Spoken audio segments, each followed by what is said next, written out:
y es una serie que vamos a tratar de analizar claramente y contestar algunas preguntas muy importantes, como ¿a qué tiempo podríamos llamar bíblicamente el tiempo del fin? ¿Cuándo podríamos saber bíblicamente que la historia ha llegado al final de la humanidad? ¿Acaso podríamos responder que será cuando explote o estalle la Tercera Guerra Mundial, que será lo que acabará con la humanidad? ¿O será la segunda venida de Cristo lo que termine la historia humana? Y todas estas preguntas las vamos a responder en esta serie del libro de Daniel, porque el libro de Daniel contiene las más claras profecías de toda la Biblia en cuanto a los tiempos del fin. La conferencia anterior, esta es la segunda parte que compartí hace algunas horas, vimos claramente un panorama de todo el libro de Daniel y de las profecías de Daniel que culminan con el capítulo 12.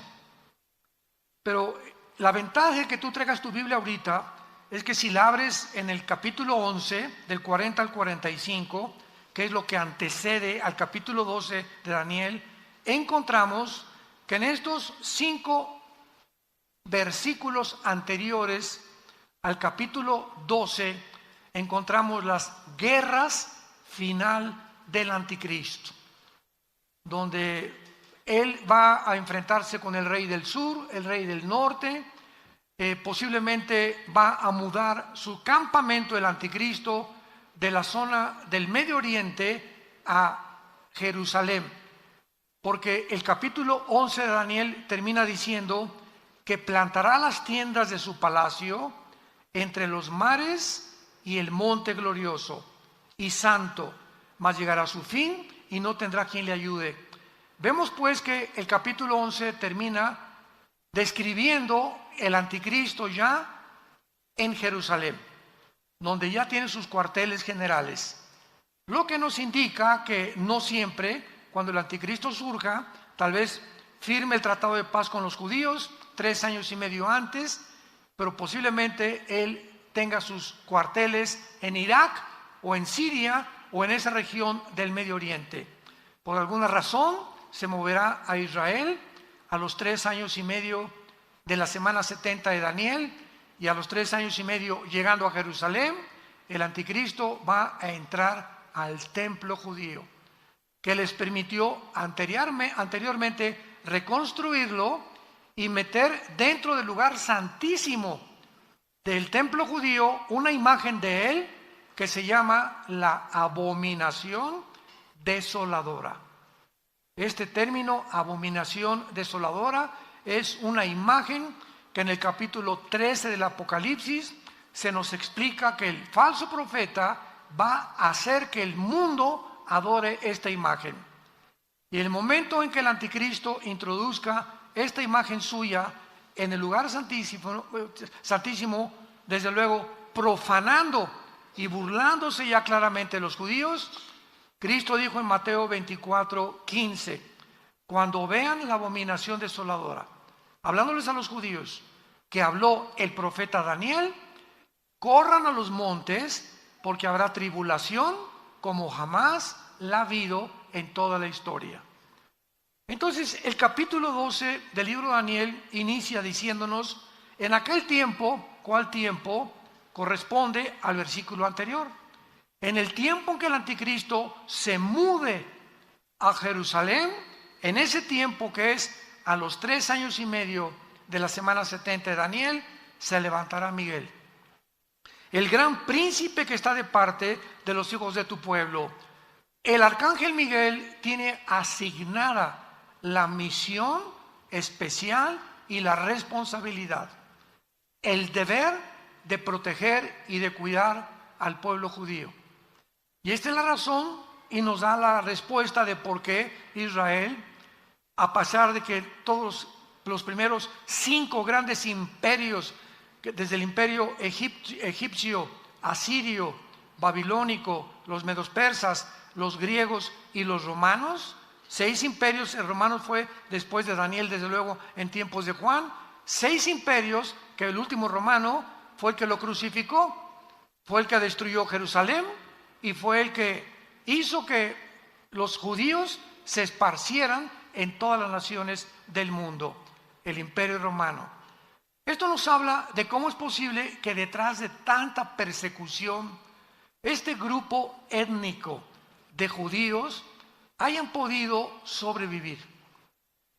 Sin embargo, es muchísimo más grande el milagro que sucedió en 1948 del siglo pasado, cuando después de casi 1900 tantos años de ser repartidos por el mundo entero, después de la persecución de los nazis, la Liga de las Naciones, antes no era la ONU, era la Liga de las Naciones, votan a que ese pueblo étnico regrese a su tierra el 14 de mayo de 1948.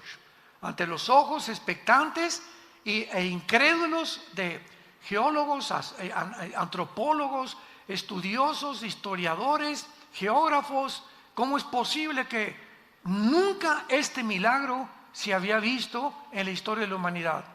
Que un grupo que había sido esparcido y que hubiera perdido su identidad, su cultura, su lenguaje, sus costumbres, sus tradiciones, como le ha sucedido a todas las naciones que han sido esparcidas o que se han cambiado de una nación a otra, no le sucedió al pueblo judío.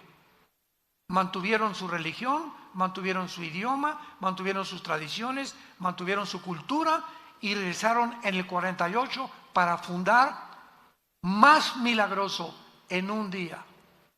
No tomó meses, tomó un día para que se formara el Estado independiente soberano de Israel. Cuando David Ben Gurión es nombrado el primer ministro el 14 de mayo y al otro día, inmediatamente en la madrugada, los árabes los atacan y sobreviven cuando casi no tenían armas. En 1956 los vuelven a atacar, vuelven a sobrevivir. Viene la guerra de 1967, donde el presidente Nasser de Egipto le habla al presidente de Siria, de Irak y de Líbano: vamos a sacar a los judíos y aventarlos al Mediterráneo, aplastémoslos como puercos y desaparezca el pueblo judío. Y se juntan 5 naciones árabes para poder atacar a un pueblo que era superado 12 a la 15ª potencia de probabilidades que tenían los judíos de sobrevivir la guerra de junio de 1967, que se llamó la Guerra de los 6 días. Uno de los más grandes militares en la historia del siglo XX fue el general Schwarzkopf.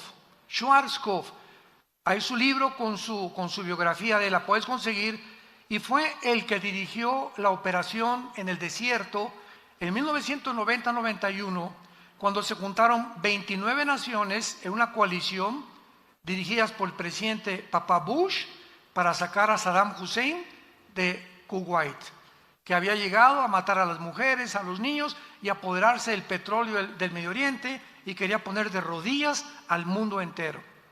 Pues las naciones reaccionaron y se formó una coalición, y el que dirigió toda esta operación fue el general Schwarzkopf.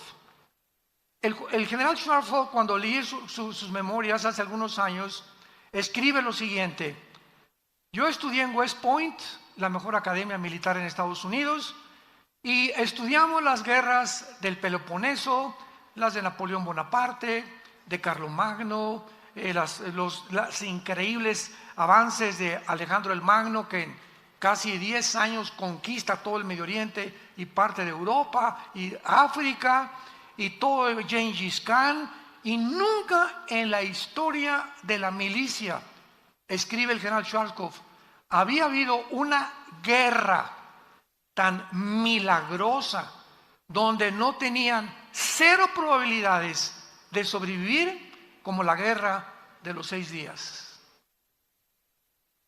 ¿Qué pasó en esta guerra? Bueno, pues se juntaron las 5 naciones árabes y los judíos, sabiendo que los árabes, principalmente en Egipto y en Siria, se levantan a las 7:30, 8 de la mañana y son considerados hasta el siglo XXI los judíos los pilotos más diestros y los mejores pilotos que los MiG rusos, que los de Inglaterra, que los F-35 de Estados Unidos. Los pilotos judíos se consideran los mejores pilotos del mundo. Ahora que fuimos a Israel, nos contaron nuestros guías que tienen las bases. ¿Dónde creen ustedes que tienen las bases ahora? Debajo de la tierra. Y de repente voy, ¡rum!, y sale un avión y voltea así, ¿dónde está? Se cierra inmediatamente, camuflajeado, el lugar de donde salió el avión. Ahora los aeropuertos militares y del Mossad se encuentran subterráneos. Increíble. Bueno,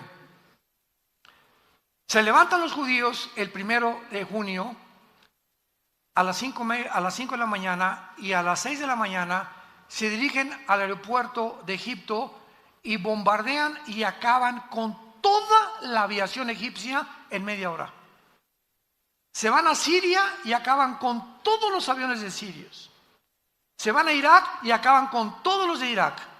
En menos de 3 días tenían el control del aire. Y teniendo el control del aire, tienes el control terrestre del ejército y de la marina, si es que la marina va a intervenir. Que en este caso no intervino, no hubo necesidad. Y en 5 días habían llegado a las colinas del Golán, entraron a Jerusalén por primera vez desde que en el año 70 después de Cristo fueron expulsados, y ellos regresaron y entraron hasta las colinas del Golán, al norte de Israel, junto al mar de Galilea, que es la frontera con Siria. Se apoderaron de la frontera con Siria, las colinas del Golán, y al 6.º día, la Liga de las Naciones les mandó un recado: párenle. Y qué increíble que terminó la guerra en 6 días. ¿Saben por qué? Porque el 7.º tenían que descansar. Parecería una coincidencia, ¿no? Pero así fue como sucedieron las cosas. Bueno, pasó el tiempo y tuvieron que volver las colinas cerca de Egipto. Tuvieron que, Jerusalén se tuvo que partir. Ahora que fuimos a Jerusalén vimos del Muro de los Lamentos, que es el lado oriental, ¿verdad? Occidental es de los judíos, el otro está la mezquita Omar, es de los musulmanes todavía. Y entonces está repartido Jerusalén entre unos y entre otros. El banco oriental es de los palestinos, la franja de Gaza es de los palestinos, pero se quedaron con las colinas del Golán, que son la frontera con Siria. Y dijeron: esto no lo negociamos jamás, porque el día que negociemos que entregar las colinas del Golán, el ejército sirio lo tendríamos en la frontera de nuestro país y nos amenazaría con acabar completamente con la nación, que fue lo mismo que hizo Putin en Ucrania.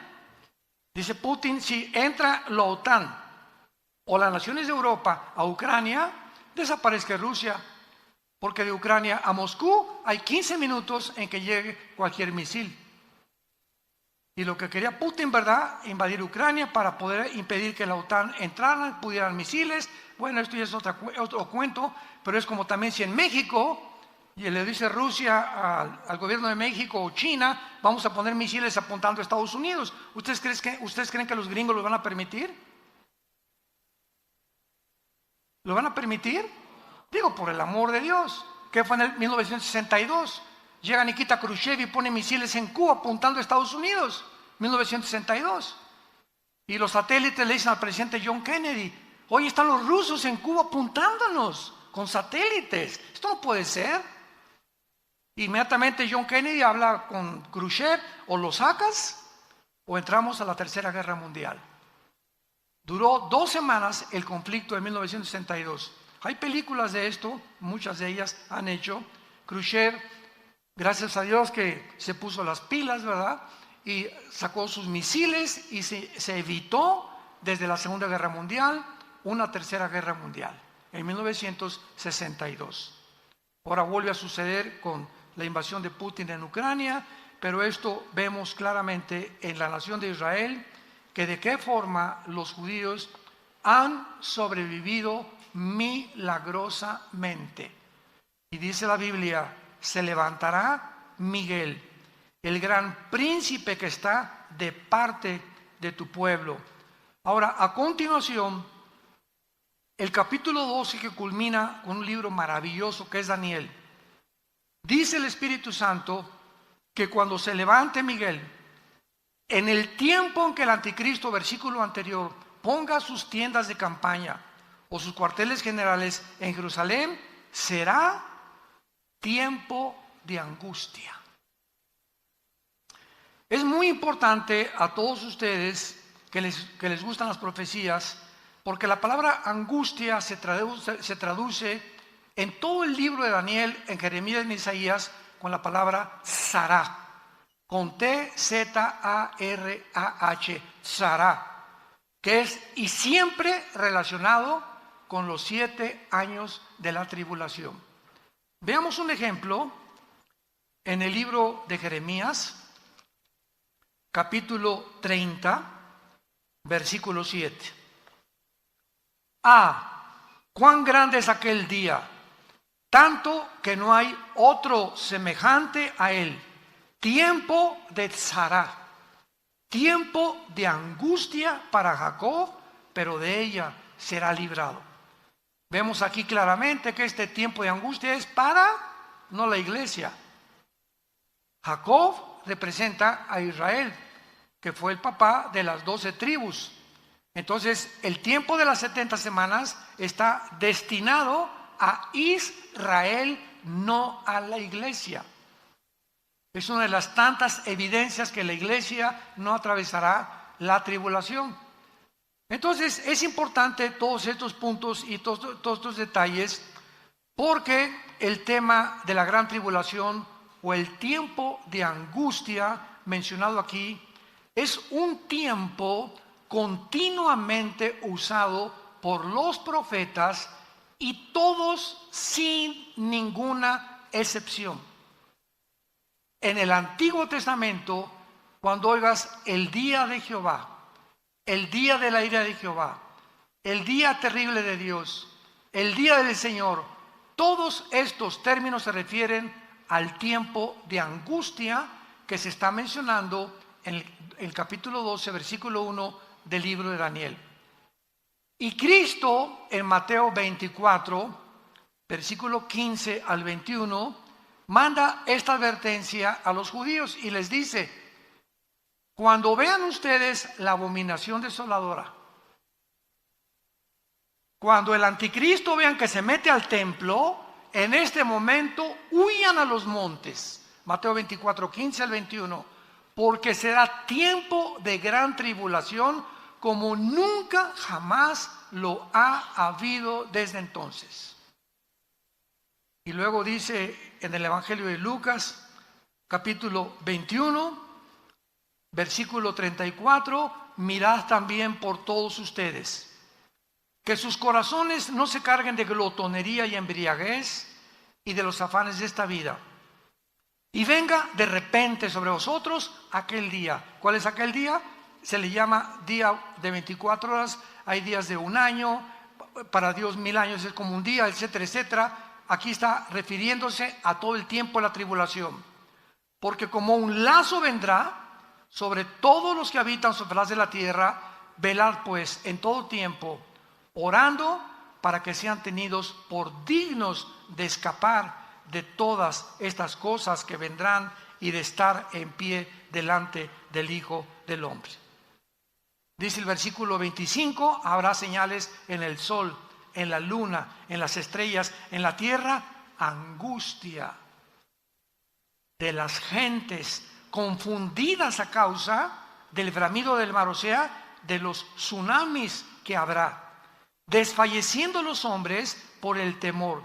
Esta palabra, desfalleciendo los hombres, es falta de aliento. La gente, cuando vea todo lo que está pasando, se le va a ir la respiración. Va a haber ataques al corazón, al por mayor de la gente.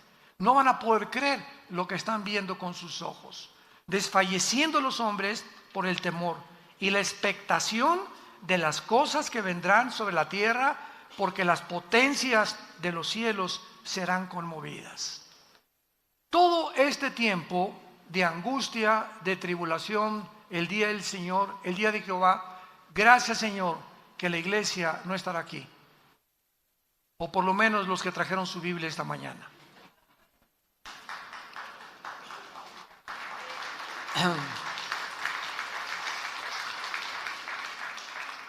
Ahora es interesante que desde el Antiguo Testamento, por ejemplo en el libro de Deuteronomio, capítulo 4, versículo 30, se profetizó esta angustia y este tiempo para Israel.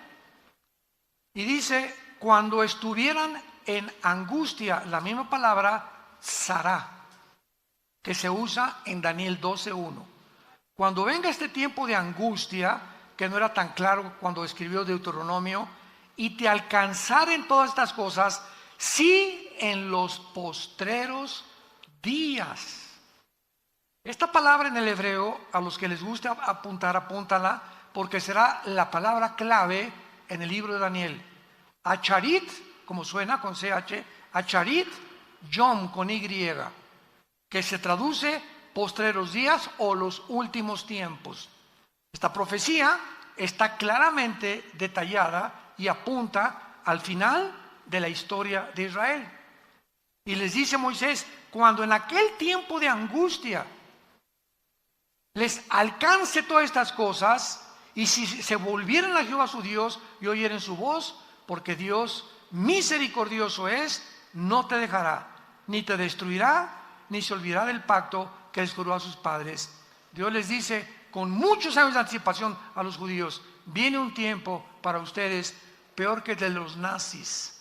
Nosotros ahora lo conocemos, creemos que el de los nazis fue la persecución y el holocausto más grave que desde que los expulsaron a los judíos de España y los han perseguido durante 1900 años, pero el tiempo de la tribulación, dice la Biblia, nunca habrá un tiempo tan cruel, tan sanguinario, tan feroz, tan salvaje como en el tiempo cuando el anticristo los vuelva a perseguir. Hitler será como Pinocho comparado con el anticristo, de lo que no nos imaginamos que vendrá sobre el mundo entero.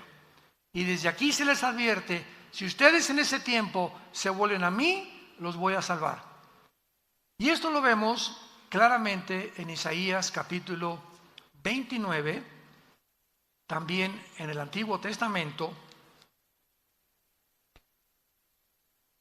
y lo dice de la siguiente manera.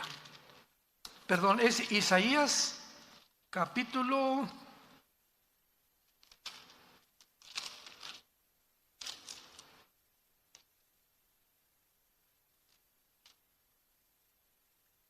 Bueno, está en Isaías hoy también el versículo a la mano, que Dios va a esconder en un lugar especial al remanente, porque habrá un remanente nada más, o sea, un pequeño grupo de judíos que se van a salvar.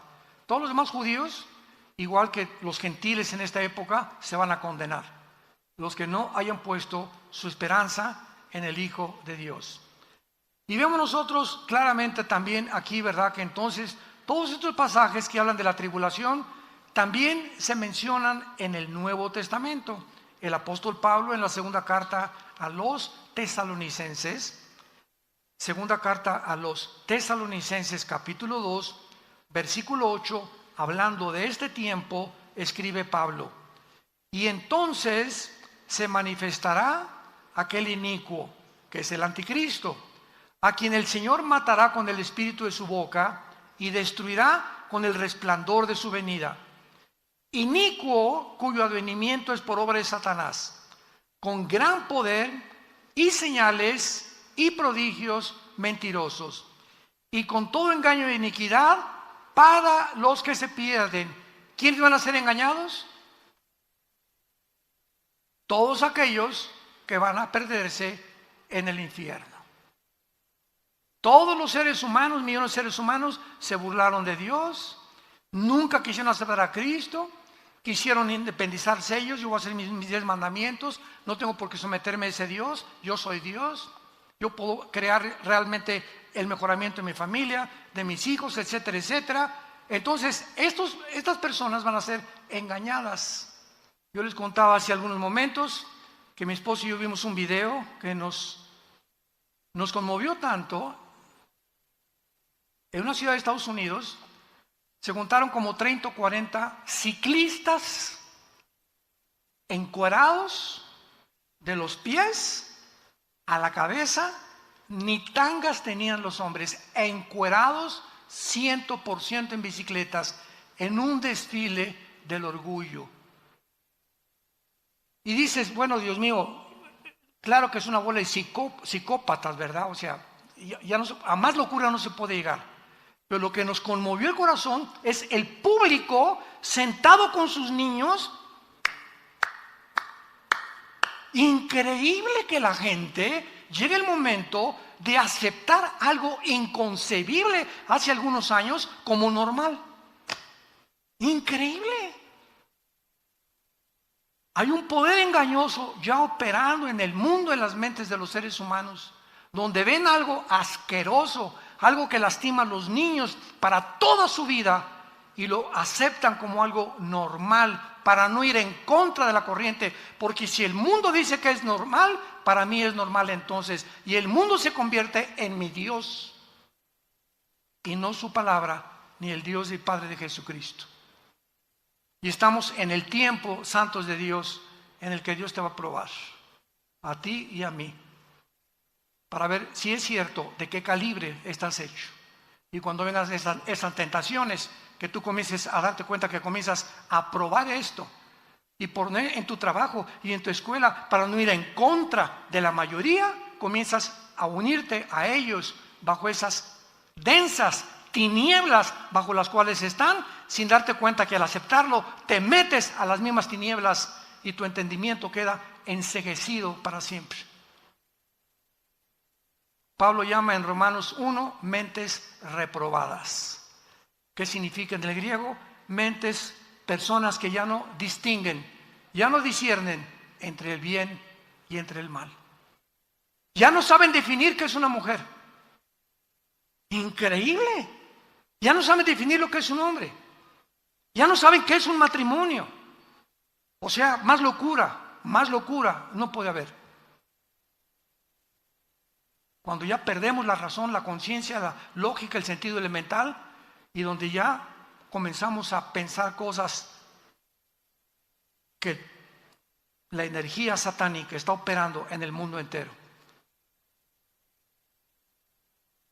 Muy bien, ahora veamos que todas estas escrituras de la gran tribulación, y todo esto es el preludio, imaginémonos en la tribulación las locuras que va a haber, imagínense. Satanás en la forma del anticristo, los ángeles caídos en el mundo, los demonios aquí, por todos lados. Bueno, dice la Biblia, ¿verdad? Que será un tiempo como jamás en la historia ha habido, y toda la humanidad que se van a quedar aquí, no se la van a acabar. Y todo esto es una preparación, porque antes de que Satanás lleve a cabo y ponga en práctica un sistema satánico, antes la humanidad tiene que estar preparada para acabar aceptando lo que no es aceptado como si fuera verdad. Y todo esto nos está preparando, te está preparando mentalmente para que lo peor que venga lo aceptes tarde o temprano. Tú y tus hijos serán responsables de lo que acepten tus hijos y tus nietos y mis nietos también, porque la sangre de ellos será sobre nuestras cabezas. Veamos en Isaías capítulo 13 las escrituras, algunas escrituras. Estamos en este tiempo revisando lo que los profetas hablaron acerca de este tiempo de la gran tribulación que inicia el capítulo 12 del libro de Daniel. Isaías capítulo 13 dice el versículo 9. Vean ustedes los términos y recuérdenlos. He aquí el día de Jehová. Siempre que veas el día de Jehová, es el día de los 7 años de la tribulación del Nuevo Testamento. O el día del Señor, o el día de la ira, etcétera, etcétera. He aquí el día de Jehová viene, terrible, de indignación y ardor de ira, para convertir la tierra en soledad y raer de ella a sus pecadores. Por lo cual las estrellas de los cielos y sus luceros no darán su luz. El sol se oscurecerá al nacer y la luna no dará su resplandor. Y castigaré al mundo por su maldad, dice el Señor, y a los impíos por su iniquidad, y haré que cese la arrogancia de los soberbios y abatiré la altivez de los fuertes. Me paro aquí.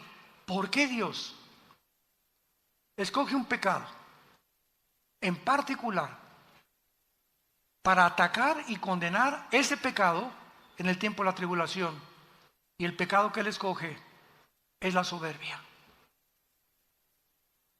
¿Cómo puede el señor Klaus Schwab, presidente del Foro Económico Mundial, haber declarado en Davos que van a inventar una Biblia con inteligencia artificial para borrar nuestra Biblia?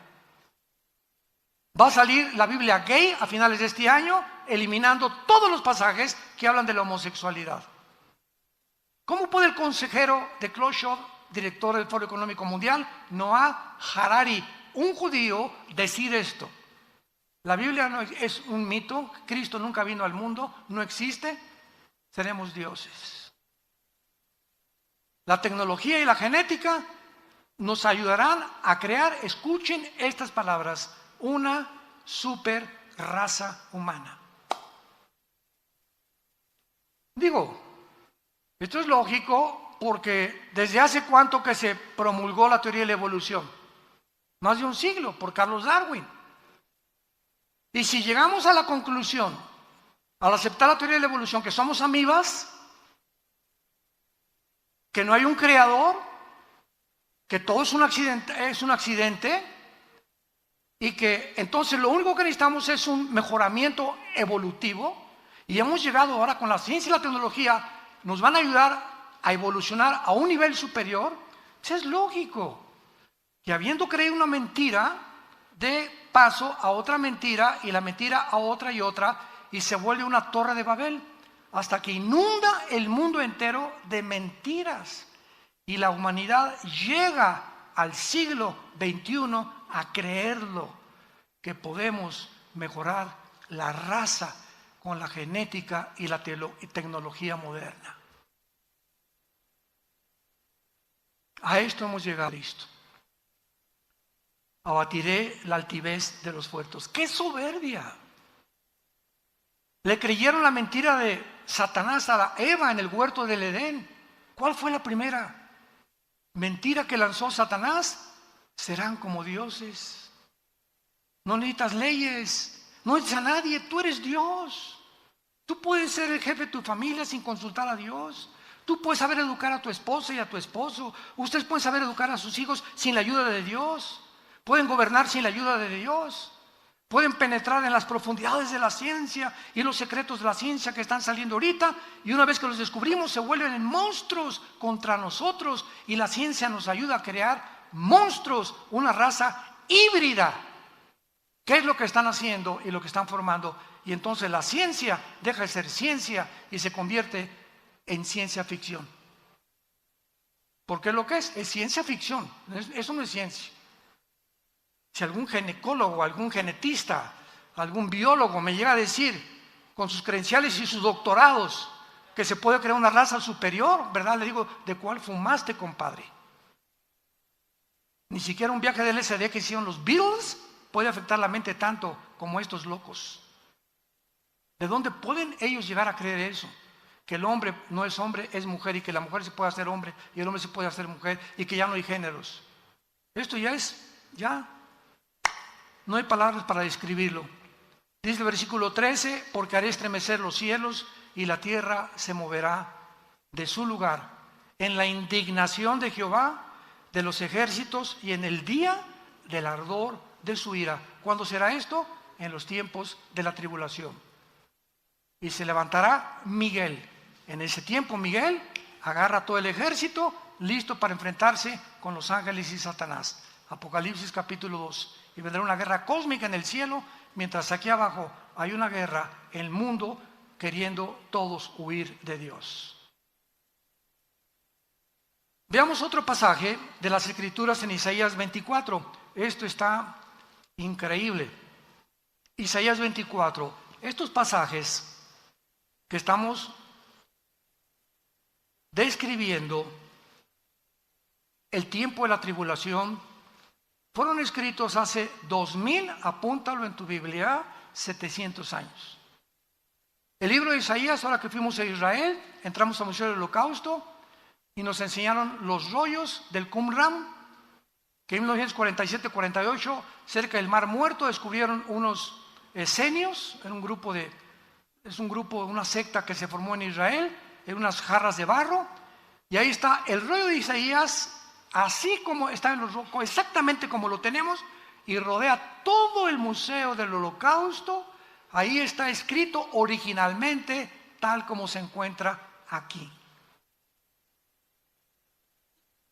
Documentos de la Ilíada, de la Odisea, de cualquier escritor que tú me has dicho, de Platón, de la República de Platón, de Sócrates, de Demóstenes, de Zenón, de cualquier filósofo o escritor que tú me quieras mencionar, no existen más documentos originales que los que tiene la Biblia.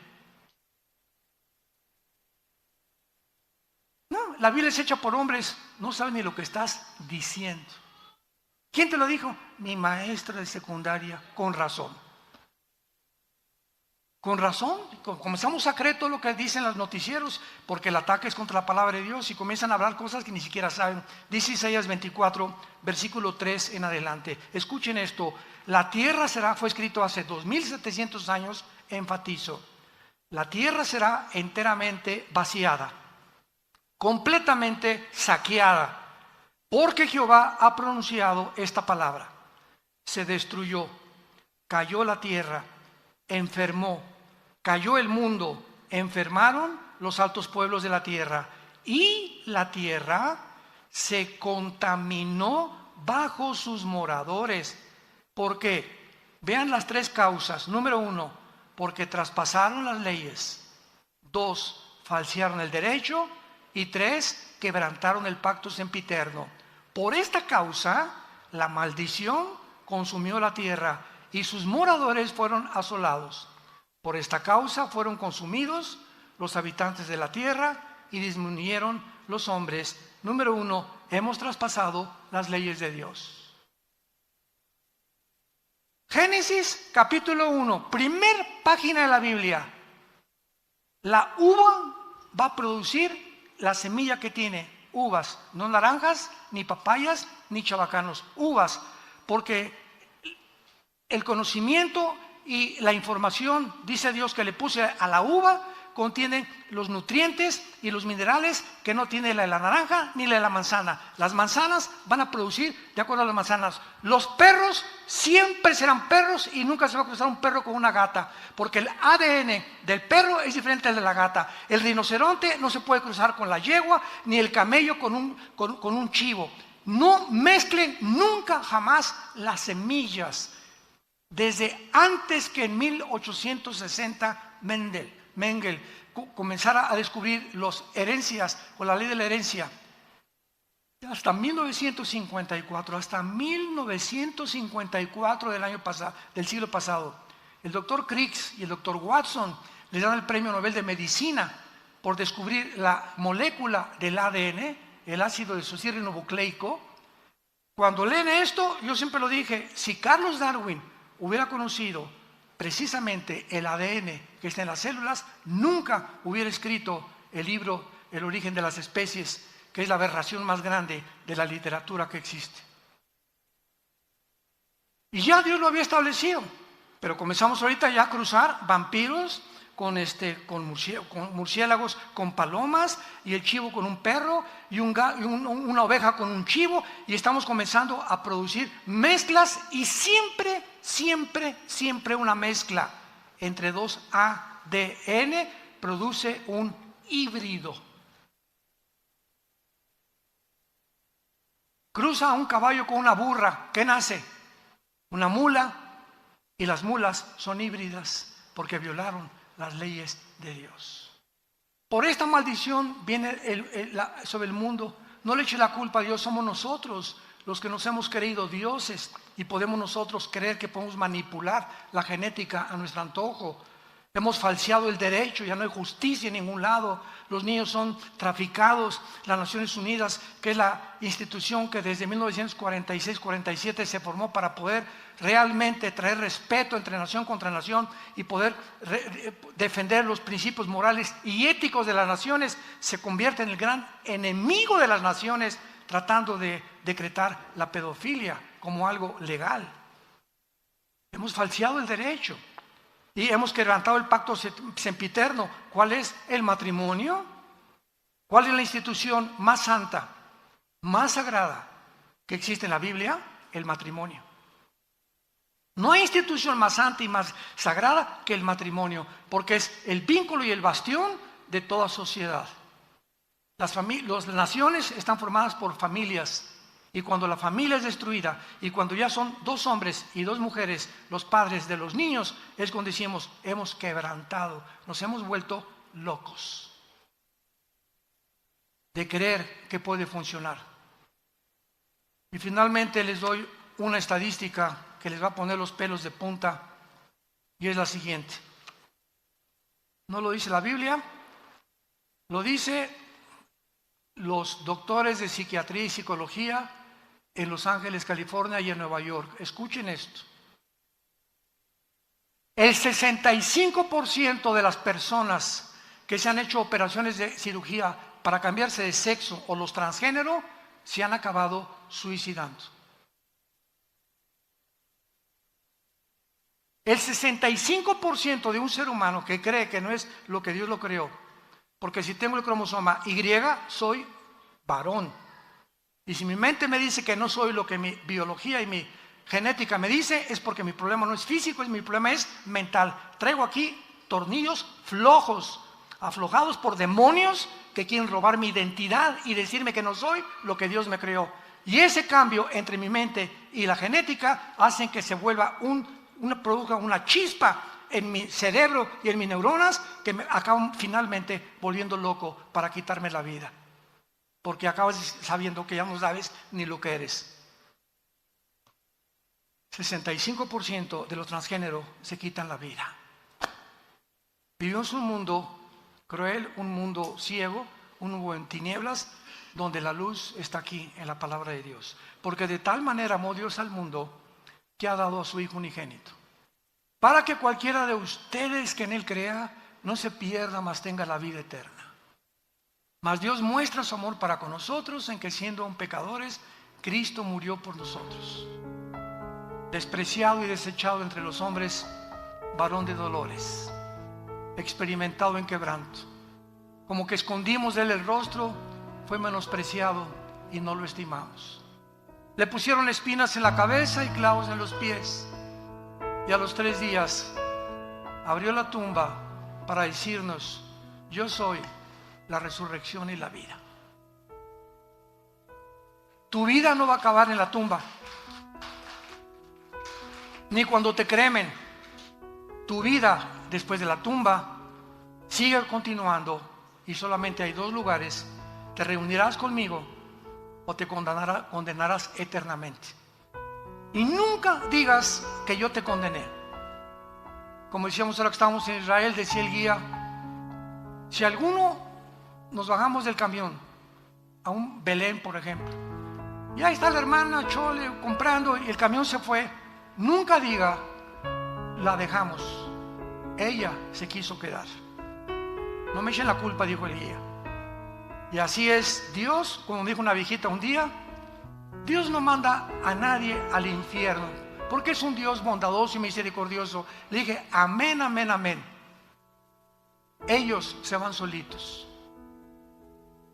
Dios no manda a nadie a la condenación. Para eso mandó a su Hijo.